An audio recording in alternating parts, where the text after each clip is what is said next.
Honda CR-V TC 1.5 auto tahun 2019. Kereta dah cantik, cat dah baru, condition semua okey lagi, tak ada masalah. Kereta ni hanya boleh loan bank dan loan kredit sahaja. Kalau nak beli cash pun boleh. Kalau berminat boleh datang kedai, tengok kereta, boleh test drive. Kereta ni accident free, boleh jalan jauh, tak ada masalah. Kereta ni ada waranti 1 tahun.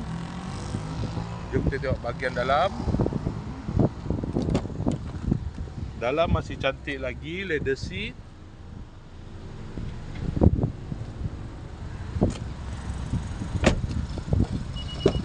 Kereta ni guna push start button, ada pedal shift, aircon semua okey lagi, aircon sejuk.